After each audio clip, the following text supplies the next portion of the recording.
Please take your seats quickly, ladies and gentlemen. Hi guys, and welcome to 1minutetennis.com. In today's session, I want to talk to you about the racket lag.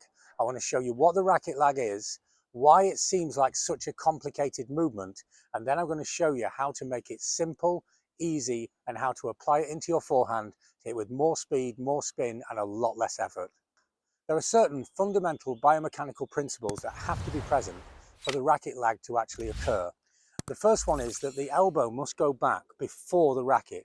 It can be a little bit before, or it can be substantially before. That doesn't affect it. But if the racket goes back before the elbow, there can be no significant racket lag, as we're just driving the racket through. The next component part is that we have to have a relaxed wrist, because if we have a relaxed wrist, then we'll get a passive extension of the wrist as the arm goes forwards and the racket just lags behind. This is Newton's third law, every action having an equal and opposite reaction. A good way of getting the feel of the wrist movement and whether you've got the loose enough wrist to make this happen is actually to release the racket, then catch it and go forwards. It's important I'm not doing anything other than a forward motion with my hand and arm. So I'm in the take back here, I'm going to release the racket and I go forwards. Release the racket and my hand goes forwards and the racket goes into a lag position and back. You see, all I'm doing here is releasing the racket and going forwards. But the racket lags behind and then overtakes, creating more speed, and therefore it'll create more power and more spin.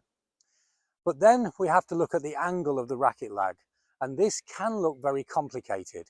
I'm going to go through the details of it and then show you how what looks complicated can actually be applied in a very simple fashion. As we've already said, the first complexity of the racket lag is that the elbow has to go back first. Then we must have a relaxed and loose wrist to create this passive extension of the wrist to allow the racket to lag behind. But then if we look at the forearm, this is where it seems to get very complex, because on the take back of the racket here, as the racket lags, then can you see the angle of my forearm? And this is at something like about a 60-degree angle, okay? And it's angling down towards the ground.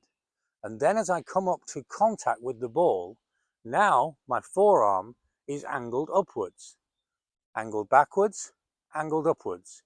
So we put the four component parts together, and in a fraction of a second, you have to get elbow back first, loose wrist to create passive extension, and then forearm down, forearm up, and we've completed the stroke.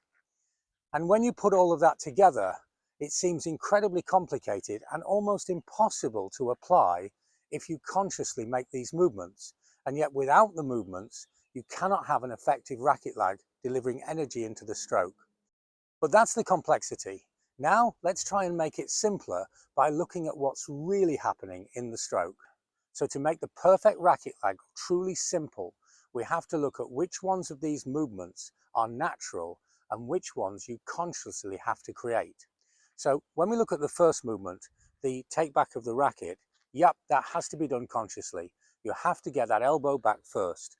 But this is pretty easy because this is long before the ball arrives. And so if we're thinking of something before the ball arrives, then really, if you said to me, I want your elbow above your shoulder, I want it tucked into your side, I can do any of those because it's before the ball arrives. And we need also to have that relaxed wrist. And again, I'm doing this before the ball arrives, so it's not so difficult. But then we come into these two very difficult factors of the forearm pointing slightly down, not too far. If I go down here, I'm just going to create a loopy ball. Not too steep, because if I'm coming through here, I'm going to create zero topspin and have zero control.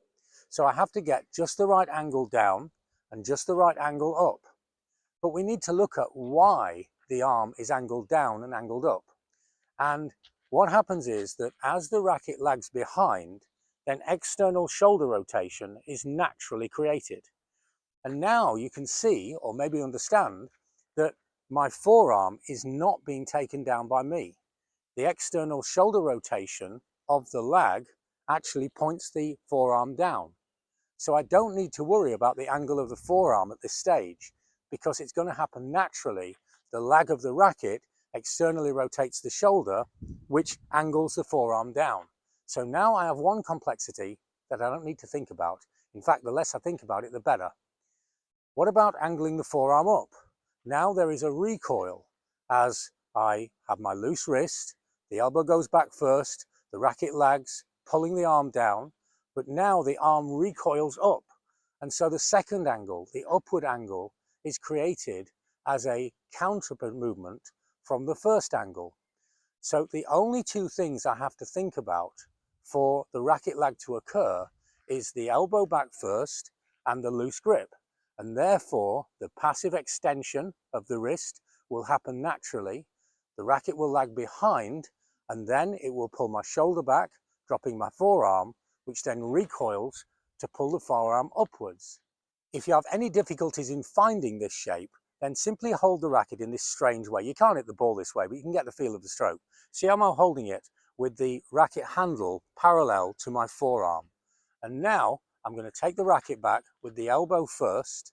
And what will happen is that the racket will go behind, and see the external rotation of my shoulder.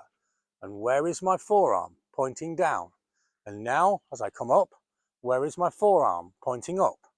This sometimes can give you the feel of what's happening in the stroke, because when you use the racket lag itself, the energy is so great that the racket is dragging the arm back and then projecting the arm forwards, and so you don't have any feel for it. But this way I have much more control, and so go forwards, the shoulder drops and externally rotates, the racket arm drops or the forearm drops and then snaps through.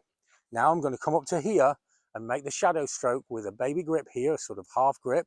And now elbow back first, loosen the grip, passive stretch and stroke. And now I go to a full grip and elbow back first, loose grip, passive stretch, forearm down and up. And I have a perfect racket lag, adding speed, power and energy into the forehand. And now the racket lag doesn't seem so complicated. If you focus on those two areas and ignore the swing through the ball, then you'll get a fierce, free and loose swing. You'll get more power and spin this way. If this or any other of our ideas helps your game, then have a look at my books on Amazon. The books are based entirely around the science of the strokes, and then we have great clear illustrations with simple solutions such as this. And every bit of information is linked to YouTube videos, so you can see the results, read the results, view the results, and hopefully you can apply the results or join players in over 40 countries all over the world. We're helping with online coaching. We have a unique service that's tailor-made to every individual player. It's inexpensive and it really works. For more information, check out the website or email me. So use the simple and easy to apply racket lag in your forehand. When you apply these two principles and don't focus on what looks like the important parts, but in actual fact are the natural parts, you'll have an easy, faster and free-flowing forehand. Thanks for watching and see you next time for more unique tennis lessons that really work.